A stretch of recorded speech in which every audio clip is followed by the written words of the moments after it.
Halo viewers, kembali lagi di Sinopsis Film Official. Kita akan mereview drama Cina yang berjudul When I Fly Towards You part ke-6. Langsung saja ya. Hari ini adalah hari pengumuman hasil ujian. Zaze langsung buru-buru pergi ke papan pengumuman untuk memeriksa peringkat Lurang. Lurang ada di peringkat ke-20 dari seluruh siswa sekolah. Peringkatnya cukup tinggi dan semua juga gara-gara nilai bahasa Inggrisnya yang membaik. Zaze sangat bangga karena dia sudah tahu sebelumnya. Malah Lurang terlebih dahulu memeriksa peringkat Zaze. Zaze ada di peringkat 42. Nilai matematikanya juga meningkat pesat. Zaze jelas senang dan meminta Lurang untuk menunggunya sepulang sekolah karena dia ingin memberikan hadiah. Lurang sudah sampai duluan di halte bus dan lagi menunggu Zaze. Tidak lama Zaze mengirim pesan untuk menginfokan kalau dia harus piket dulu, jadi bakal terlambat ke halte. Jadi Lurang tidak usah menunggunya dan dia akan memberikan hadiahnya besok saja. Lurang benar-benar so sweet. Padahal bus baru saja tiba dan berhenti tepat di depannya, tetapi dia bohong ke Zaze kalau busnya belum datang. Dia sengaja mau menunggu Zaze. Zaze tidak tahu itu dan mengira kalau busnya terlambat datang, dan dia merasa dirinya sangat beruntung. Hadiah yang diberikan Zaze adalah sebuah boneka kelinci.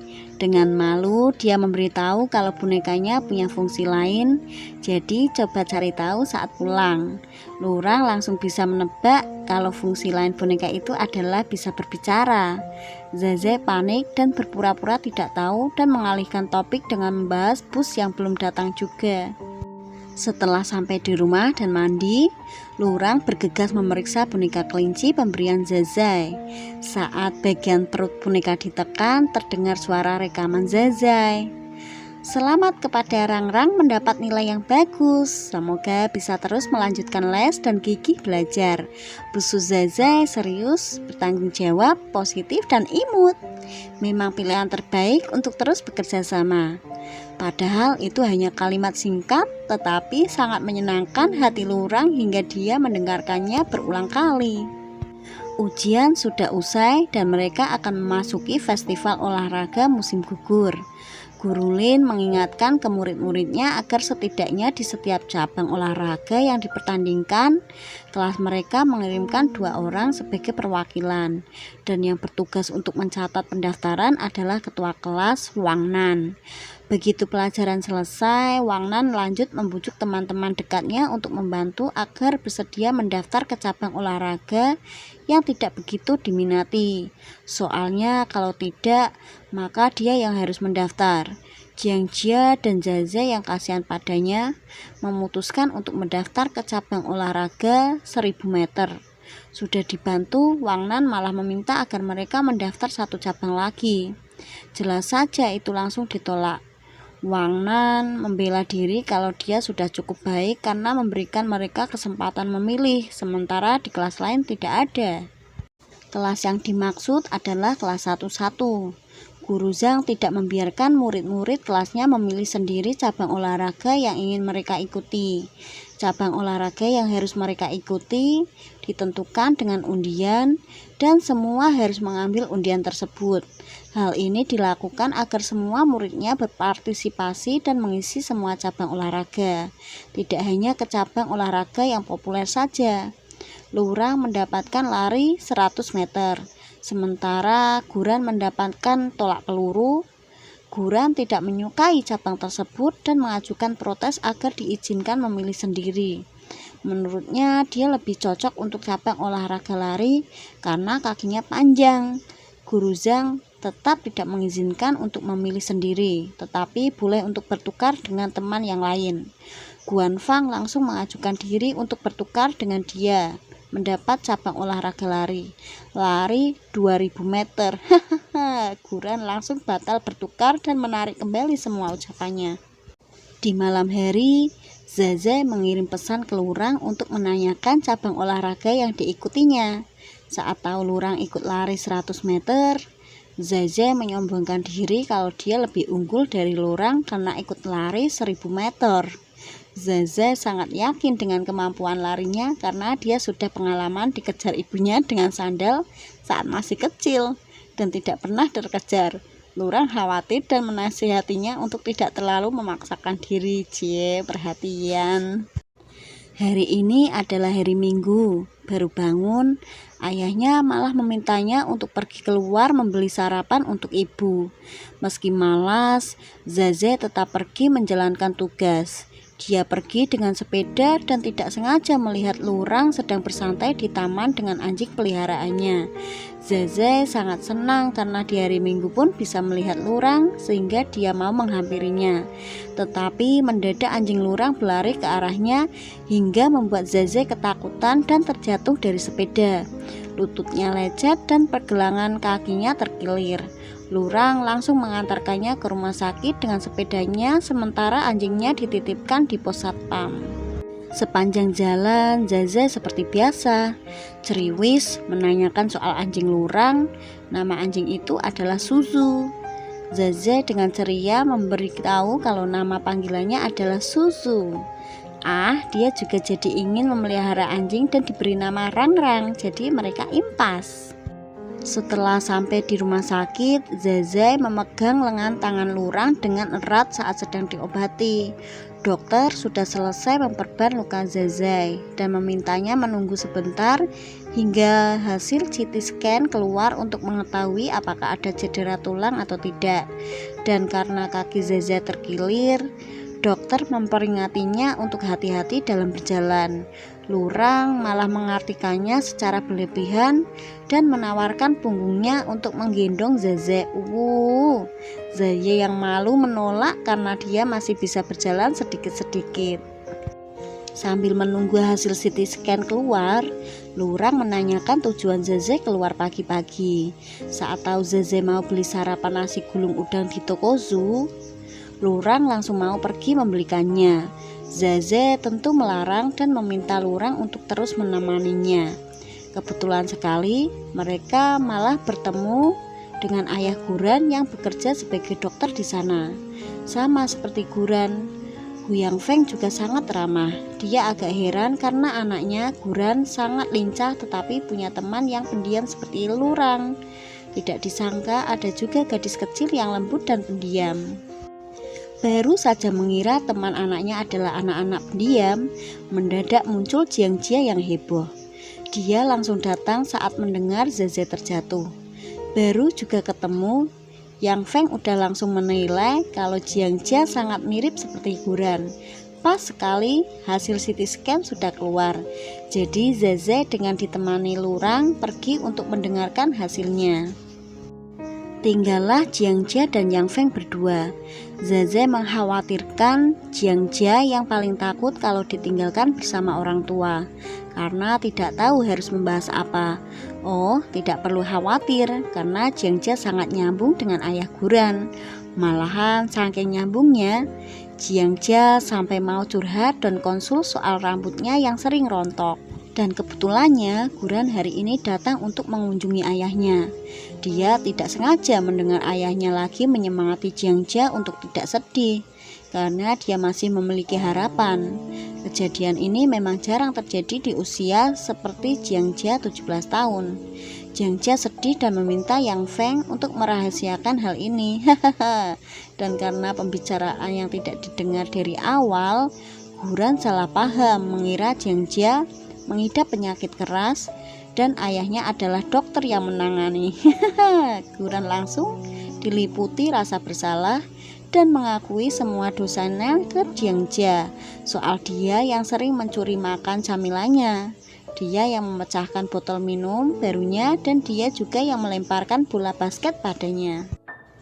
Yang Feng bingung dengan anaknya yang tiba-tiba saja bertingkah seperti pemeran dalam drama remaja. Untunglah tidak lama Zeze dan Lurang kembali. Guran bingung tetapi Yang Feng dan Jiangjia hanya bilang kalau dia sudah salah paham. Jiangjia juga berulang kali meminta pada ayahnya Guran untuk merahasiakan masalah tadi. Guran masih khawatir, tetapi asalkan Jiangjia sehat, dia tidak akan mencoba mencari tahu penyakitnya kok. Tapi Jiang Jia jadi insecure, takut kalau rambutnya terlalu banyak rontok dan kentara ada kebotakan. Lurang mengantarkan Zeze hingga ke rumah. Tidak hanya mengantarkan, tetapi Lurang yang sudah pergi ternyata kembali lagi untuk mengantarkannya sarapan. Bagaimana mungkin Zeze tidak semakin menyukainya? Sebagai tanda terima kasih, Zeze memberikannya jeli kesukaannya. Dia selalu memakan jeli itu setiap suasana hatinya sedang tidak baik. Aku bertanya, kenapa kau tidak senang? Rang-rang, aku tidak pernah berpikir kalau kau begitu mempedulikanku. Rang-rang malu dan mengalihkan topik dengan menanyakan jam berapa dia berangkat sekolah. Dia akan mengantar pergi dan pulang Zeze hingga kaki Zeze sembuh. Dia beralasan kalau ini bentuk tanggung jawabnya karena Zeze terluka gara-gara susu. Gemes deh. Seperti yang sudah dijanjikan, mulai hari ini Lurang mengantar jemput Zeze ke sekolah dengan sepeda. Dia sampai membawakan tasnya dan membawakannya hingga ke dalam kelas. Tidak hanya itu, Lurang juga menitip pesan pada Jiang Jia agar membantu menjaga Zeze.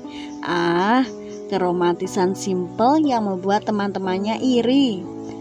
Tapi ada satu orang yang sedih, Wang Nan. Soalnya Zeze jadi tidak bisa ikut mewakili kelas mereka bertanding lari 1000 meter. Zeze menghibur kalau dia akan bertanggung jawab atas dokumentasi. Meski kelihatannya seperti Zeze memanfaatkan Lurang, tetapi nyatanya tidak, karena Lurang juga terlihat senang mempunyai alasan untuk terus bertemu Zeze. Hari demi hari berlalu dan kaki Zeze sudah sembuh.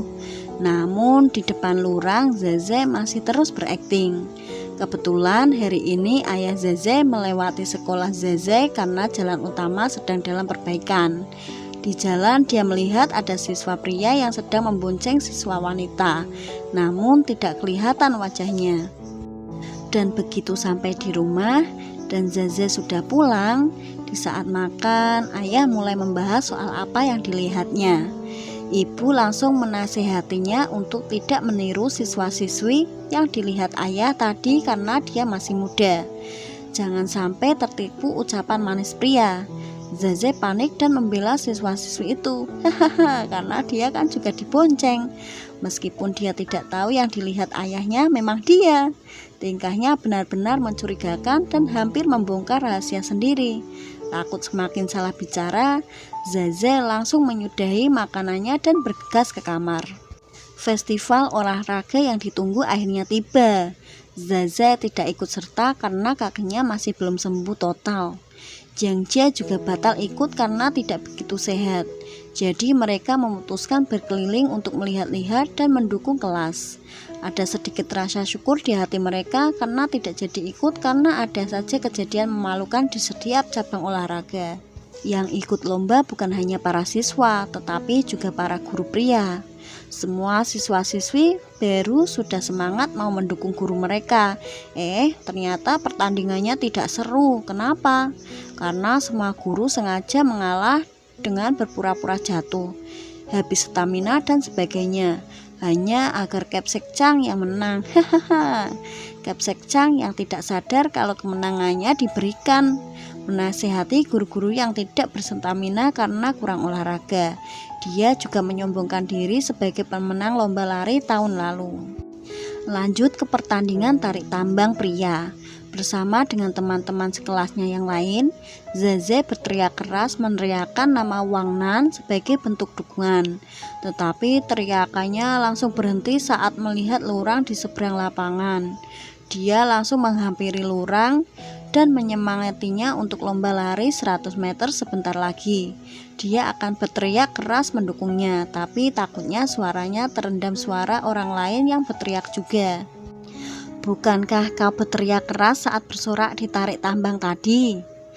Dia ketua kelas kami, namanya Wang Nan. Kami biasa memanggilnya Dewa Nan. Nan dari kata Nanggua, labu. Oh, apa kau cemburu? Tidak. Zeze tidak percaya dan terus menggodanya. Dia tahu kalau Lurang cemburu. Epilog dari drama Cina yang berjudul When I Fly Towards You part ke-6. Zazai baru saja diantar pulang sama Lurang sambil berjalan menuju rumah. Dia membuat rekaman untuk curhat tentang rasa bersalahnya karena berbohong pada Lurang soal kakinya. Dia takut kalau udah sembuh dia tidak akan dibonceng oleh Lurang lagi. Suzazai, panggil Lurang, menangkap basahnya yang sudah bisa berjalan normal lagi. Aku salah, aku Zazai. Wajah menyesalnya berubah menjadi tersenyum lebar saat melihat ekspresi Lurang yang hanya tersenyum. Lurang tidak marah padanya. Hari ini adalah hari lain untuk menjadi Pinocchio. Jangan sampai hidungku memanjang, tidak akan cantik. Bagaimana viewers? Makin penasaran kan dengan kelanjutan ceritanya?